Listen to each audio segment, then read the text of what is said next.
Hello everyone, welcome to my channel Samarupa Geete তোমাদের সবাইকে অনেক স্বাগত।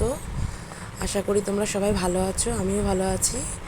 তো দৈনন্দিন জীবনে আমাদের ডেইলি আমাদের একটা ব্যস্ততার মধ্যে দিয়েই গোটা দিন কাটে।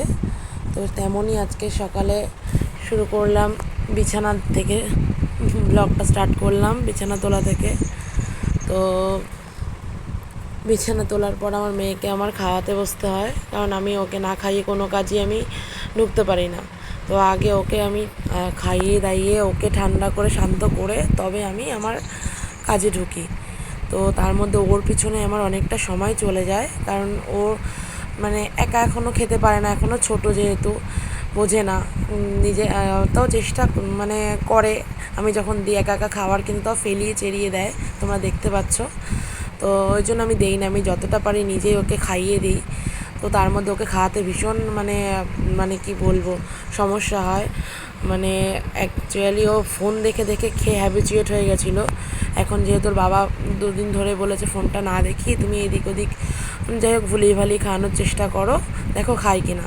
নাহলে একটা একটা বদ অভ্যাস হয়ে যাচ্ছে ফোন দেখে খাওয়া। এরপরে স্কুল চালু হলে তখন তো আর সেটা হবে না। সেই জন্য এখন থেকে চেষ্টা করছি ফোনটা অ্যাভয়েড করার। তো এদিক ওদিক ভুলিয়ে ভালিয়ে খাওয়ানোর চেষ্টা করি যেটুকু পারি। তার মধ্যে চলে গেলাম ব্রেকফাস্ট বানাতে সকালে।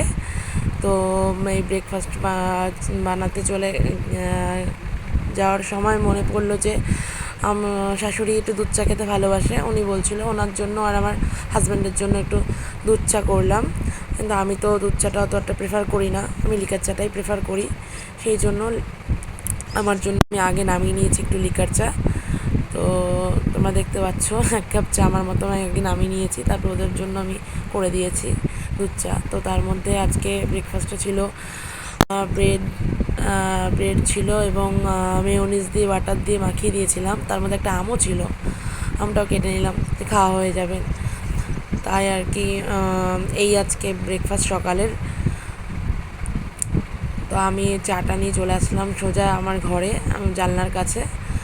তো ওখানে রান্নাঘরটা গরম লাগছিলো বলে জানলা দিয়ে একটু হাওয়াটা আসে বলে, তাই ওখানে দাঁড়িয়ে দাঁড়িয়ে চাটা খাচ্ছিলাম আর দেখছিলাম বাইরের আমার মেয়ের মতো বাইরের প্রাকৃতিক দৃশ্য। তো তারপর কি বলবো, আমি একটা মানে সমস্যার মধ্যেই পড়ে গেছি, জানি না এই সমস্যা থেকে আদৌ বেরোতে পারবো কি না। তো তোমাদের বলছি, তার মধ্যে আমার মেয়ে সকালবেলা উঠলে ওর ওই মেকআপ বক্সের কথা মনে পড়ে যায়। ওই মেকআপ বক্সটা খেলতে দিয়েছে, আদৌ ওটা খারাপ হয়ে গেছে। তো আমি বলছি তুই এটা নিয়ে খেলা করবি, বাচ্চাদের মন, ও আর খেলা করে না সেটা নিয়ে গায়ে হাত পায়ে মেখে বসে থাকে। তার মধ্যে আমার হাজব্যান্ড পুজো দিচ্ছে। তো সমস্যাটা হচ্ছে এটাই যে মানে আমার একার হাতে না, মানে আমার ঘরে আমি ছাড়া আমার ঘরে কেউ নেই। আমার শাশুড়ির আর্থাইটিসের প্রবলেম, তো উনি কিছুই করতে পারে না, সেই জন্য পুরোটাই আমাকে সামলাতে হয়। এমনকি আমার মেয়েকেও খাওয়ানো, স্নান করানো, ওর খাবার করা, ওকে খাওয়াতে হয় আমার নিজের হাতে। আমার শাশুড়ি উনি কিছুই পারে না করতে, সেই জন্যে আমি যে ভিডিওটুকু দেবো সেটাও হয়ে ওঠে না। তাই একদিন খাপছাড়া দিই। তার মধ্যে কি রান্না করব সেটাই চিন্তা করছি। এই সবজি নামানো হলো, তা জানি না আমি এখন সেই মানে এই সমস্যাটা থেকে সমাধান কি করে করব। তার মধ্যে মেয়ের খাবারটাকে করে নিয়ে একটু খিচুড়ি করবার জন্য ডালে চালে নিয়ে নিলাম, আর একটু সবজি বানিয়ে দেবো ওর সঙ্গে একটু, মানে খিচুড়ির মধ্যে ওর সবজিটা আলাদাই থাকে। তো তার মধ্যে চলে গেলাম শাক ধুতে, কারণ শাকটা না একটু বালি লেগে গেলে না মানে আর খাওয়া যায় না, বালি ক্যাচ করে। তো অনেকের হাত ঘুরে আসে শাকটা, সেই জন্য ভালো করে ধুয়ে নিলাম।